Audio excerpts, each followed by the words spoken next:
I really don't love this part of the business. That's Lexi. She's a creator just like you.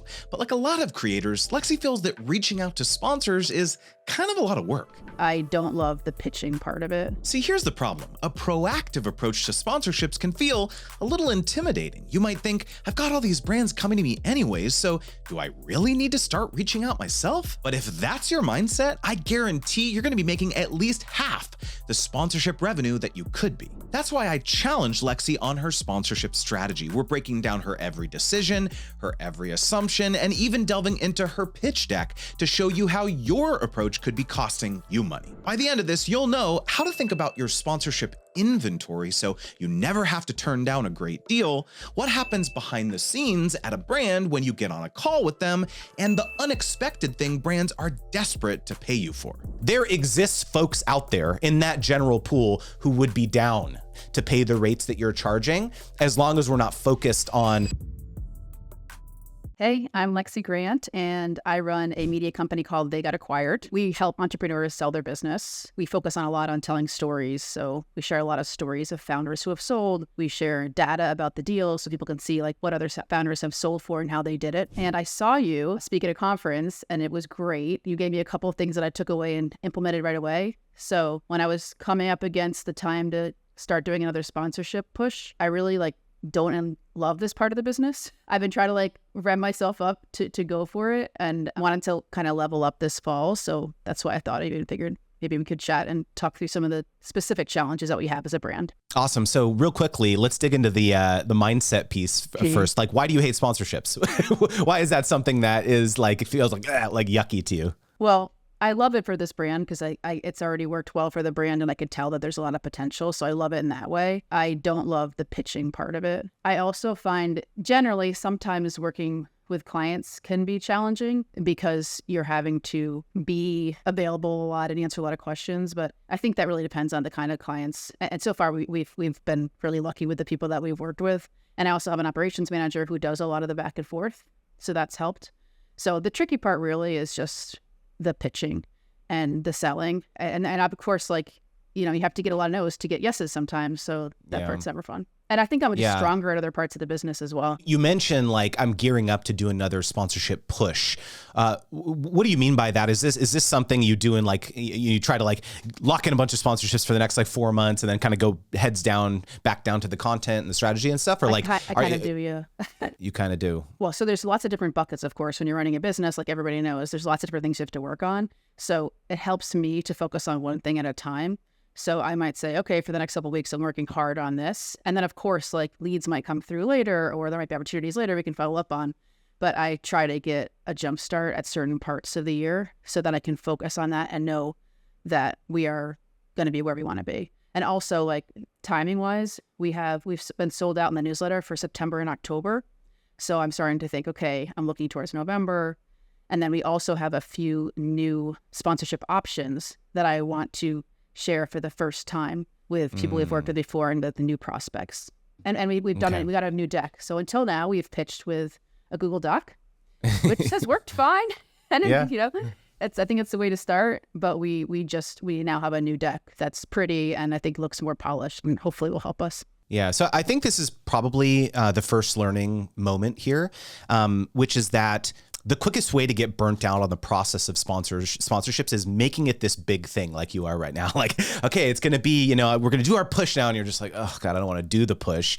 The real unlock, especially if sponsorships is one of the primary ways in which you monetize your content business, is that this has to be a year-long thing. This has to be a monthly process, something that you do over and over. And one of the challenges that I hope we can unlock today is, even though you currently have inventory sold out through, the next few months, we need to figure out how we can structure your business or create other content formats so that you don't have inventory constraints, because this is going to be this is going to be one of the biggest challenges, is that you are going to, when you do the process of reaching out and pitching brands, everyone is going to have different levels of urgency when it comes to running specific campaigns. So in some of the preparation work you sent to me, you said it seems as though the sponsors that come inbound are a lot easier to close than the ones that, you're the one pitching them. And that seems I think the other really important reason to understand why is because when a sponsor is reaching out, they oftentimes have fully baked their campaign. They're like, okay, we want to get in front of Lexi's audience for this very specific reason. We're promoting some sort of seasonal campaign, or we're promoting some new feature or some initiative that they want to, and that they've already allocated budget to, right? And so it's no surprise that it's easier to close those types of deals. But when you are the one going out and proactively pitching, which is one of the most important unlocks, is that you have to supplement your inbound deal flow with proactive pitching, because when you go out there and you pitch a sponsor, they're either going to say, oh, this is perfect, we have money right now to spend with you, or they're going to say, this is great, we're not quite ready for this, let's keep talking, and we have something coming down the line that this would be a great fit for. And so you need to have either inventory that you can sell them or inventory that you can create to be able to service regardless of where they're at. And so we'll get into more of that, but I think it's like, this is a really, really important lesson for not only newsletter operators, but any creators who are running their business, is to shift from this mindset of, I have a fixed inventory, to how can I service this brand perhaps in other creative ways? Even if, yes, I may have limited inventory on the newsletter, but I'm not going to tell them that. I'm not. And a lot of people think like this is a FOMO thing. To some degree, it's like, oh yeah, we're so super popular, like you can't book us, like, that's why our rates are premium and all this stuff. And to some degree, yeah, that works. But like at the same time, like, you don't want to be turning away money, especially for some of the sponsors that you may be working with. They've got 10, 20K in their hand and they're like, we want to spend this. And you're like, sorry, can't do it. Right. And so I think that like really one thing I think we should focus on is figuring out what's the comfort level in your business where there might be some creative ways to service that demand. Yeah, 100%. I mean, that's pretty much what our new deck does, is introducing other options, either in addition to the newsletter or, instead of the newsletter, for the exact reason that you mentioned. Why don't we share your new deck, which I could tell you're very excited about, and I'm very excited to take a look at it. The thing is, like, it's fun to make a pretty deck, but like nothing happens unless you pitch it. So it always feels like busy work to do that piece to me, because it's like, yeah, it's not the real. I have to actually pitch it. Okay, so let's quickly talk. Why did you make a deck? Why did you feel like this was the next inflection point? Like, people aren't going to take you seriously until you have a deck. Is that what you were thinking? No, not at all, actually. I think the Google Doc worked fine. But as we added more options, it started becoming like too much. And then Google Doc, it's like too much to read, and you have to keep scrolling. And I wanted to like make it more clear what the other options were, so people didn't just go after the newsletter. Okay, cool. So I'm going to page through this because you did a really fantastic job at this. I mean, it looks really nice. You've got your table of content. You've got, why should you sponsor us? Here's what recent sponsors have gotten: leads, awareness, associate trust. You got a little backstory on the brand. It's a niche audience, which I like. You got an audience breakdown, which is cool. I want to come back to this because there's some interesting stuff on here. Got some geos. You got company size. This is also very interesting to me, so I want to come back to this. Audience breakdown, sponsor options, all the different ways in which they can work with you, other ways, newsletter sponsorships. You got some different formats of ways in which they could do that: podcast, speaker series, report sponsorships, long-term, et cetera. You've got your rate card here. Testimonials. This is great. Yeah. I mean, so super comprehensive. I mean, I think you obviously put a lot of thought into this, which is fantastic. I want to challenge you on a few things. So in when we were initially speaking, you were mentioning, okay, like, I think some of the best fit sponsors for my business is M&A, right? Mergers and acquisition companies, or, maybe tangential service providers who help with this process. That's correct. That's kind of your gut feeling so far, right? Yes. Yep. Okay. And the one thing that stuck out to me when I was looking at your audience breakdown is that the biggest chunk of your audience is not focused on M&A right now. They're focused on building. And so I think that obviously, given the focus of your content business, that makes the most sense. It's like a shoe-in, right? It's like, I'm talking about businesses getting acquired. And so clearly, like, I should go out and try and find companies that help facilitate that process. But I would actually argue that the largest chunk of your audience, you've already done the research, actually that's not the types of solutions that would serve them right now. Yes, you have like, 27% of your audience that is looking to sell in the next, 3 years or so, but actually 36% of those people are not looking to sell right now. And I would argue that if you lumped together both the people who are focused on building and the people who are looking to sell within the next 3 years, that represents what? 36 plus 27. So that's what, am I doing my math here? 63%, something like that, right? Mm-hmm. All of those people would probably find a lot of value from tools because they're still building. It's not like they're not building. It's just that they may be looking to sell down the line. And so I would actually argue, and I want to see how this sits with you. I would actually argue that M&A companies are not the best fit to go after initially based on the psychographics. How does that land with you? I hear what you're saying. I don't think we could charge the rates we're charging to someone who's not looking for a founder that wants to sell or who doesn't have, get a high LTV for somebody that they bring in.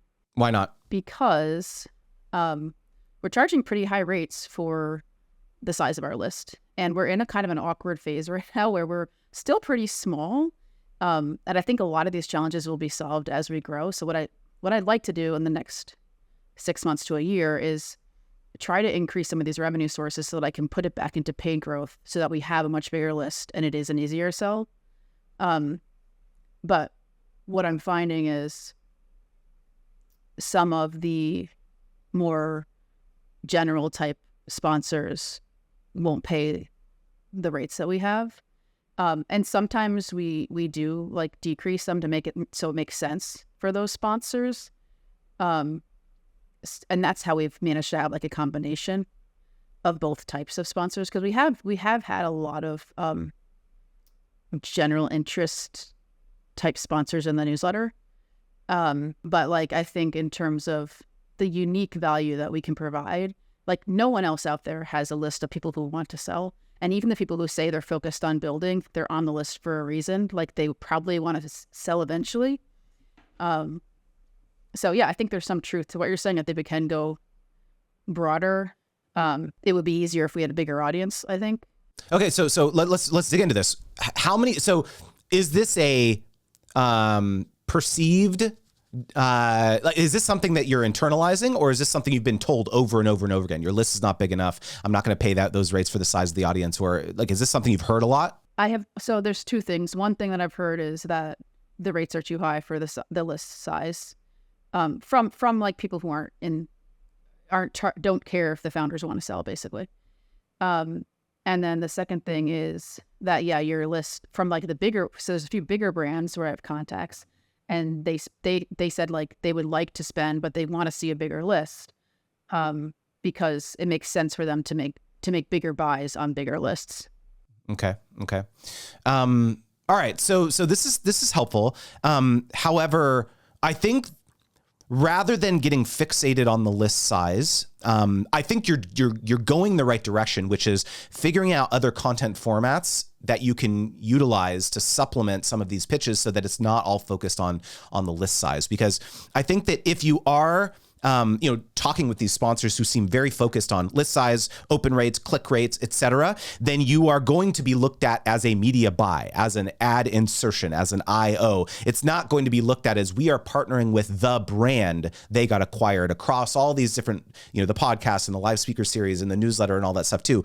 To me, that would be the big focus. And I want to emphasize something, which is that I think your planting of the flag and being like, no one has the audience we have. It's a very, very specific audience. And I would 100% agree with that you should be charging a premium for that. And so rather than being like, okay, let's figure out ways to try and come down so we can meet some of these other more general sponsors, I do think the approach overall of, figuring out a holistic partnerships that we can forge is the right approach. However, I would say that looking at, there is a much larger pool of other types of brands, tools, SaaS, software, etc., to service the folks who are building than the folks who are selling.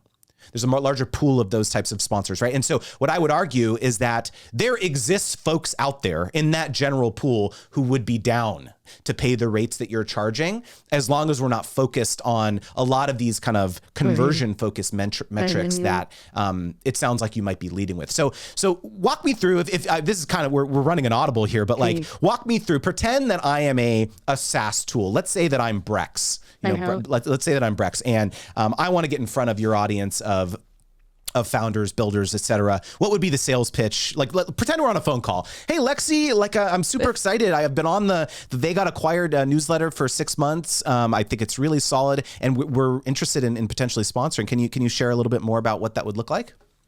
Sure, but I almost never have to do phone calls. I mean, I'm a writer. I am not like as good at speaking as I am at writing. So usually the conversations happen over email. However, often what happens, like one good way that we get sponsors is I do a lot of like networking calls with people who are running businesses. And often like by the end of the conversation, we'll say, oh, maybe we could sponsor you, and then we can start into it. But yeah, so I think like almost pitching via email is like probably what I need to get better at. Okay. No, it's not that. You need to pitch via email and get on a call as soon as possible. That's what you need to do. Pretend these discovery calls with sponsors are like, these free calls that you're doing where you're networking. Just pretend that and get on a call and start establishing the rapport, Lexi, because this is how you're going to get Brex to open their big wallet to spend with you, because they've put a face to the name now. You're no longer just someone with a list size of X thousand. You're now Lexi, who runs this thing. You've got all these things that they put a face to the name. They get to understand the mission behind what you're doing. Like a huge part of brand of these contacts that you're speaking with going to bat for you internally is them going and selling you to their boss, right? And being like, hey, we really should, I think we need to align with They Got Acquired and Lexi, because what they're working on is pretty cool. But if everything is over email, and again, if you're not comfortable doing this, maybe you can get your operations person to get on the hook for doing this. But I'm telling you, that should be your top priority here. I think that might be one of the big unlocks here of helping people understand the holistic nature in which you can serve them. It's not just about the numbers and the conversions and the dollars and cents and the ROAS and all return on ad spend. It's not just that. You have to help them understand that there's more to the ethos of your brand than what's on the paper. And I think that that's a really, especially given that you're charging premium rates for your sponsorships, right? Because if they hold you up next to, some other, newsletter, let's say you've got, what's your current list size at right now? 6,500. So you've got 6,500. They hold you up next to someone with 10,000 or 6,500, and you're 2-3x. They're going to be like, oh, we'll go with this person. Right? Like there's no competition, right? But then you add, I got on the phone with Lexi. I understood what she's all about. Like the psychographics, the quality of the people on her list just seems so much different than this list over here. Let's go pay her 2-3x because it just seems like it's going to go better. Right. Yeah. And so I think one of the big learning lessons, I hope, is that we have to detach this idea of it's all about ROAS. And yes, it may have been, the well may have been a bit poisoned with some of these early folks that you spoke with. But I guarantee you there are people out there, especially in the general pool of tools that serve folks who are building, that would be down to partner with you. Just a quick anecdote is that, I also, in the early days when I was growing my newsletter, I was always charging a premium, and it was all about the narrative. It was all about the story that I was telling. There were other newsletters that were sponsoring, that had creators on them. But I basically said, look, all of the people on my newsletter are creators who are looking to make money. These are people who are investing in their business. This is not just someone screwing around on TikTok, right, and just having fun. Like these are people willing to invest in their business, and that a lot of that narrative, which is it's a true narrative, but a lot of it is like it's you have to tell the story of like why it's more expensive, right? And I think the deck helps a lot with that, but I think that this is something that potentially getting comfortable with that will make a big difference. No, you're right. How does that feel? I mean, I think you're right because typically people I've talked to turn into sponsors. So I think that's a good thing to think about. I don't well, like you got the it, data point there. You've got the data point there, right? It's like you're yourself. You get on these calls. You're just Lexi, right? You're not trying to do the dog and pony show. And I think it's the same. You treat the sponsor discovery calls as when you reach out, hey, I would love to, learn a little bit more about, how it can support your initiatives. So I'll give you like some transparency behind the scenes. I just pitched Riverside this morning. Okay. Riverside is the tool that we're using right now to do this public coaching call. I haven't closed it yet. I have not closed the deal yet. I literally, my friend was sponsored by them, and I said, hey man, would you like be willing to intro me? He said, yeah, you want me to just like do an email? And I said, no, here's what I'm going to do. I'm going to put together a pitch. I'm going to forward it. I'm going to send it to you. Then can you forward that pitch and tag me on it? And so what I did was I went on the Riverside's website, and at the very top of the banner, they had this thing where they're promoting their Magic Clips feature, which is like an AI feature that helps you like, pull out clips on their own and like export them. It's super easy. And so the title of the email that I sent to my friend was Magic Clips promo to 30K creators, ? It wasn't, small, creator wizard intro or whatever. It was like, no, this thing is obviously important to you, Riverside. I'm going to go say, I can help you promo this. I'll talk, I use it for my podcast. I'll talk about it to my newsletter. Would love to discuss how I can help, I'm simplifying it, but like, would love to discuss how I can, help with your Q4 initiatives, whatever. Got a response within 10 minutes of him forwarding that email. So it's like, it's not just about this general intro. And so for you, when you're doing some of this outreach or pitching and all this stuff too, it's no longer just like, hi, I'm Lexi, like sponsor my newsletter, little business over here. It's like, no, I see that you're trying to do this thing here. Let me help you move the needle on that in the following way. So it's now it becomes a conversation, right? Which is something it seems like you're more comfortable with. Yeah, exactly. Like a lot of people, I don't like the selling piece. But I like people. I like talking to people, and I like helping people meet their goals. And I think we can do that. So I think you're right. If I take that approach, it can work. This page also is super interesting to me because 85% of your audience is less than 10 people. Almost 50% is a solo founder. And so, there may be some, people who are looking to buy small kind of solopreneur, small team businesses like that. But I would potentially argue that if I was to see this as an M&A firm and I was looking to spend tens of millions of dollars acquiring a company, I would be like, oh, this list doesn't have the type of businesses on it that I'm interested in. Well, go ahead. We focus on we don't only cover bootstrap businesses, but we primarily cover bootstrap businesses. And a lot of the businesses we cover are lean on people, but big on revenue. So I think that kind of approach has appealed to the people who sign up. But many of these people, they're still great businesses to buy. We cover sales between 100,000 and 50 million. So it's 6, 7, and 8 figures, and more of the 6 and 7 figure sales. So those are the ones that, anyone who wants to reach the founders who want to sell, they're happy with that range. Is that reflected somewhere else in this deck? Because I read through this and that was not clear to me. It's at the beginning, but we could focus on it more if you didn't notice it.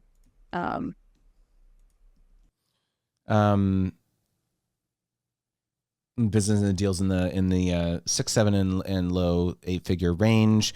Okay, so I think what this deck needs. So there's a couple things that this deck needs. Number one, at the very beginning, I want to see a case study. This is good, but this is like I want this page to be this brand sponsored our newsletter and here was the result. And the goal should be that you have one case study for each of these 3 result types that you can help them accomplish. So you have one case study for someone who's interested in lead generation. You have one case study for someone who's into brand awareness, and another who, again, trust by association. That's also another big thing. And you send customized versions of this deck to knowing that that's their goal. You have this initial call. You ask them questions about what their objectives are. And if they tell you lead generation, then you don't share anything about brand awareness or trust via association because they just told you they don't care about that. And at the same time, when I want testimonials that only talk about quality of the leads, like this first one. I don't want to see any other testimonials about brand awareness and all that stuff. I want to only see the result that I want. So that's a big thing that I want to see in this media kit. The other thing that I want to see is I want you to delete this page immediately, Lexi. this rate card page. Okay. Because if this is publicly available on your website, or this is something that you're sending to every brand who's like inquiring about a partnership with you, the best analogy that I give is that, let's say someone, reaches out, Brex reaches out and says, hey, we want to partner with you. And you say, great, here's my media kit. Let me know which package you want. It's like a doctor, you going to the doctor and saying, oh, I'm not feeling well. And they write you a prescription without asking you a single question. They say, here you go. Here's your prescription for Prozac, right? It's like, I didn't tell you what's wrong with me. And so at the same time as you're having these conversations, your goal should be that of a doctor investigating what is this brand trying to accomplish. And so you can still have this rate card kind of tucked in your back pocket, but when you send them this instead of becoming a media kit, this becomes your proposal deck.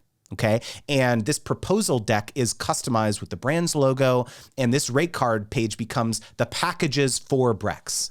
You've got package 1, you've got package 2, package 3. And so the way I have a sponsorship, like a campaign proposal template that I have, that I provide to students in my course. And essentially page 1 is what we heard on this call, right? I was on the call with you and you told me your goal was this, this, and this, right? So you're basically regurgitating what they told you, right? And then the next page, or, a couple pages down, where you are providing them the packages, it's like, okay, package 1 is going to help you accomplish goal 1. You told me that you want awareness. Great. Well, then awareness, we're going to go for the podcast. We're going to go for the live speaker series. That's going to be the thing to drive the needle for goal 1. For goal 2, you told me it was lead generation. Okay, well, that's where we're going to start doing the newsletter blasts. And that's where we're going to start doing X, Y, Z. That's why, this type of idea. And so instead of it just being more like, oh, sponsor more things, sponsor more interviews, sponsor things, it's you're directly tying a line to what they told you their objective is and what you're proposing to them. So now it becomes a bespoke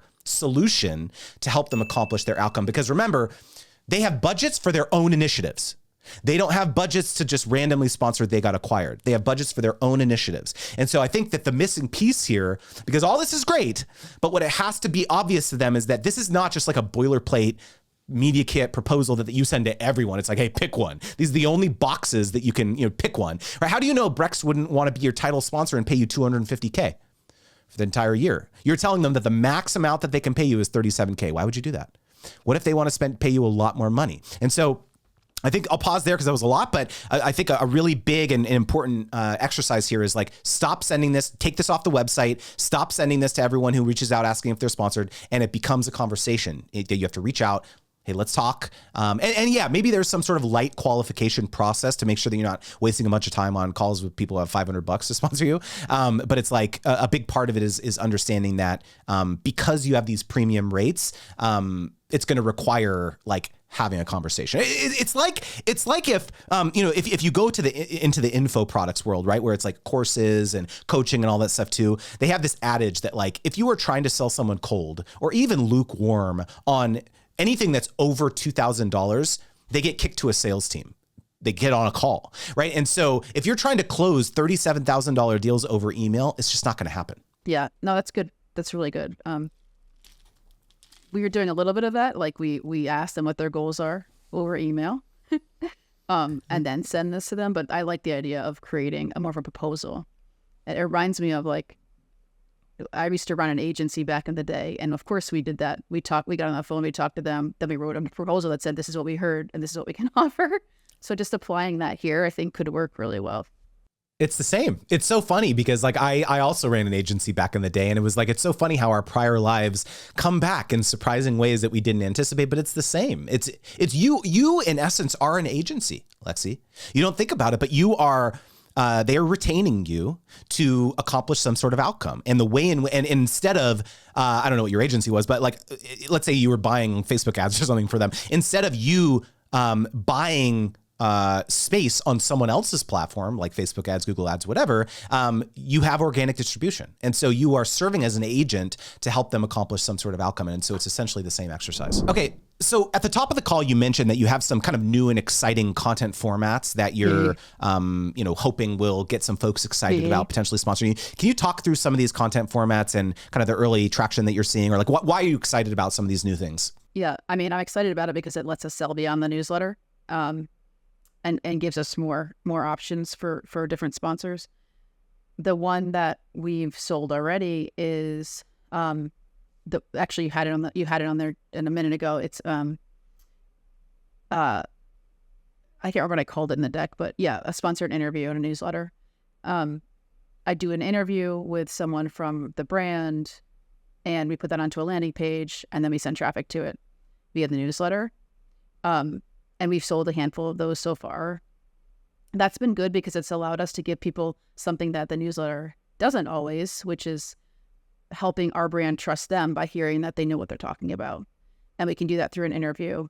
And then they also get that as an asset, which some people have been happy with. They get a backlink, which they get excited about. Not when you're in a newsletter, you don't necessarily get that. Yeah. So that's one thing that has shown us it's looked promising early on. So why are you not selling through the ability to do this on the public podcast? Why is it only a private podcast? Because we don't have like a public podcast that's going live right now. We did season 1 and we haven't done season 2 yet. Gotcha. And anyways, I don't want to. I don't want to have like a sponsored podcast where I'm just interviewing guests that pay. I'm like not interested in that. Gotcha. What about the live speaker series? I mean, that seems like a pretty obvious thing to be able to have a sponsored speaker series where you actually interview someone from the marketing team on their team. We could, yeah. I think what I envision is bringing in a founder who has sold to do like an AMA that's not recorded. We've done some of these with a small community that we have. It's like not listed anywhere, but we have a small community of female founders who are looking to sell, and we've brought in founders who have sold, or they can ask them questions. And they're like super helpful conversations, these people. So I'd like to have a version that's open to our entire list or entire audience, where we're featuring founders who have actually sold. I mean, we could add a piece onto that where there's also like someone who's an expert in their field talking about what they do as well. I kind of figured that's what the sponsor would be, where we would do something short where they would showcase what they know. I think, as a rule of thumb, I've done thousands of sponsorships at this point. Brands oftentimes will find a way to justify a sponsorship if it means that someone on their team can go and get on a lectern and talk about their their latest wear, right? And so I think that's like just a good thing to keep in mind, is that if you say, oh yeah, and you have the ability to come into our community or come on a private podcast or come and do something, then it all of a sudden makes sense. Oh yeah, even though it's 2-3x as expensive. Oh, if our VP of marketing or whatever can come in and do a little dog and pony show. Okay, I guess it makes sense. Because then what happens? Then they share that around with the entire company, and they're like, hey, we were just on. They got acquired, and everyone gets to listen to it, and it's like a cool thing to talk about in an all hands marketing meeting. And guess what? Now it's no longer about the clicks that generated or the opens on that newsletter. It was, we got featured. Our company got featured. Like our VP of marketing got featured. They can post about it on LinkedIn. It seems insane, but like people care about this stuff, right? Especially because a lot of the sponsors that you're potentially working with, they don't have oftentimes a lot of outlets to share about their business. It's not a consumer brand, really. It's like a B2B type solution.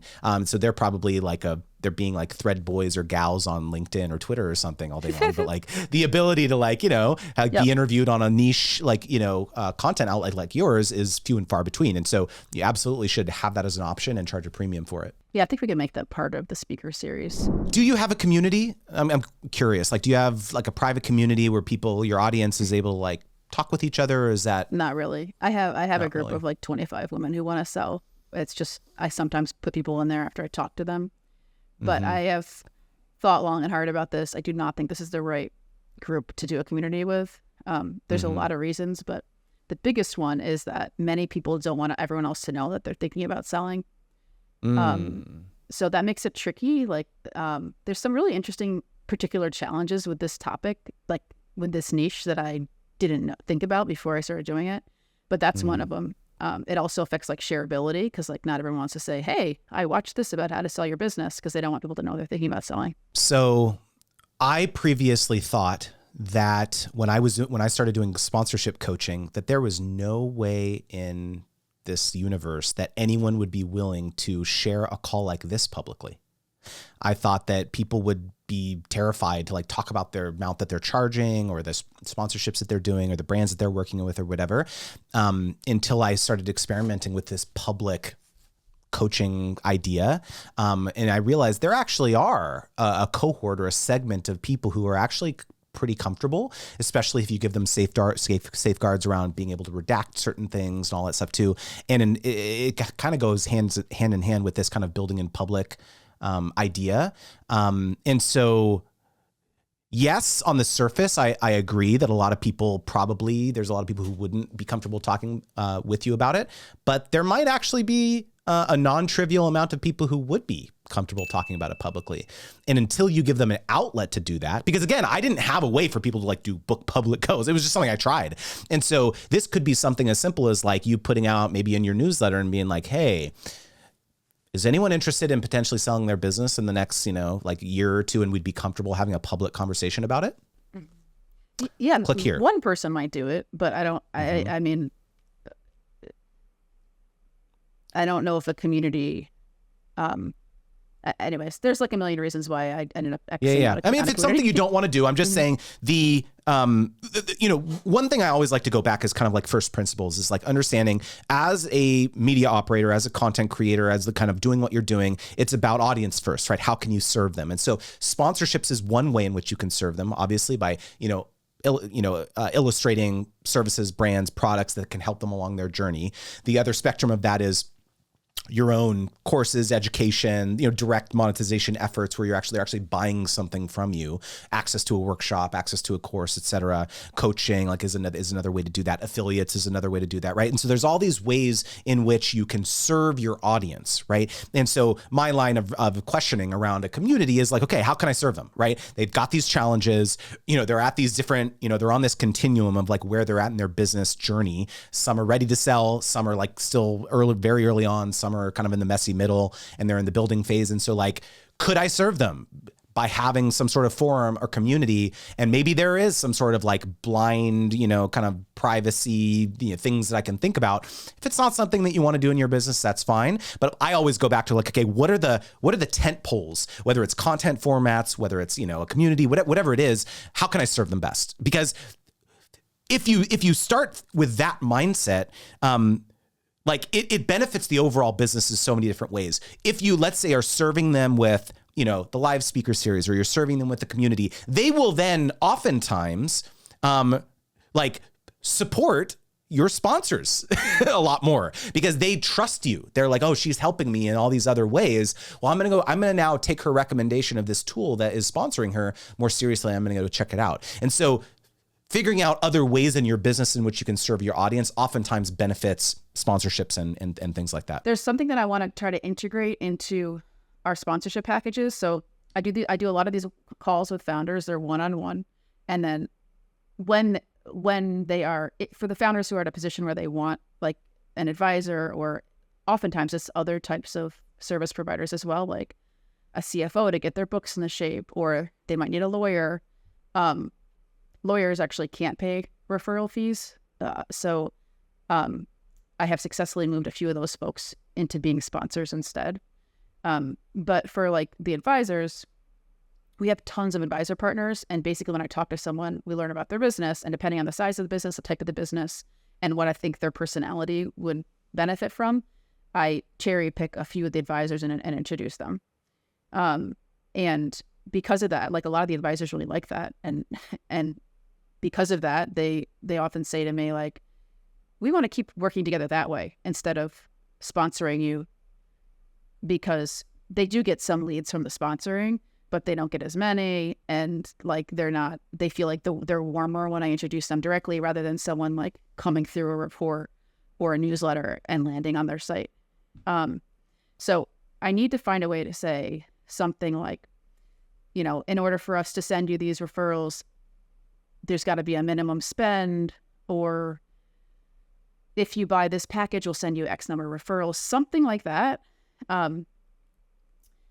But I don't know exactly how to structure it, in part because I don't want to shoot us in the foot, where like I want to make the referrals because they they're money for us, but many of them, it's like a really long-term play, and we need money right now to grow. So, and there have been some sponsors who have recognized this and who want the leads, and so they have sponsored us heavily, and in return, I have recommended them heavily. I mean, they always have to be a fit for the person, so that's kind of the caveat. Is like, my interest is serving the founder first and foremost, so I want it to be a good fit for that person, which is why some of this stuff is tricky. But the ones that have sponsored us heavily, I have made more of an effort to send referrals their way, but I never tied that directly. And so they don't really know that. They know they're getting great referrals, but they're like, hey, why don't we just do that instead of doing, like I had one person say, let's pull back a little on our sponsors because you're giving us this stuff. And I need to say, hey, I'm giving you these referrals because you're doing the sponsorships. So finding a way to marry those two. I don't think you should marry the two, to be honest, because you just mentioned it's about founder first, and your incentive at the end of the day is referring your founders to the absolute best fit for this. And if you start getting into this really murky dynamic where it's like, oh, they stop sponsoring me, so I can't refer people to that. That's not founder first. Right. And so I would not look to like have these people be primary sponsors. I would actually argue that it would be a better idea to go back and renegotiate your referral fee and not have them be sponsors. Because again, at the end of the day, you want being able to refer these people to, refer founders to be the primary, like true, North Star here. I just think it's too complicated to try to tie the two together. It's just my opinion. It is nice when, that's what I've done so far because I haven't found a solution, but I thought maybe there'd be a way.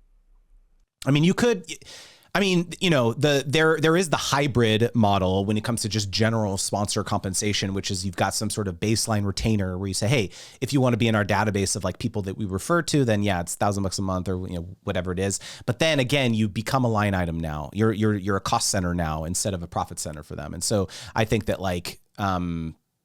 I don't know, that's where my mind goes, because like I was on another coaching call with someone who had a conference, and he was in a similar boat, which was that he wanted it was like a creator first conference, and he wanted one of the major value propositions of people attending the conference is that they got to network with different brands, but he was charging brands to be able to like go there and have a booth and all that stuff too. And I pitched the idea like, okay, don't charge them anymore. If you're having a hard time getting sponsors there, like make it relatively, there to be some way where they get to be there for free, and you are the one who facilitates these relationships, right? And so again, it's like you have to measure what matters, right? If referrals is the most important thing to you, then you shouldn't tie it to sponsorships, in my opinion. Mm-hmm.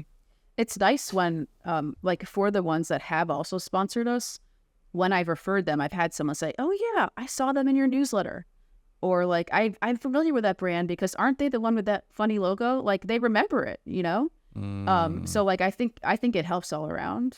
And it's like just another way, like for example, I think a few of these bigger packages that we were talking about, like the live speaker series sponsoring the podcast, the second season of the podcast, I think these have been great plays for any of these brands because they're like, it's like repeated, people are repeating it, repeatedly hearing the message, and like they're really engaged in those things, like yes, it's a smaller audience, but they are really engaged. Like I have people say to me when they discover us, they will go back, we only have one season of the podcast, but they listen to all of it because they're thinking, I want to sell in a year. I listen to every single one.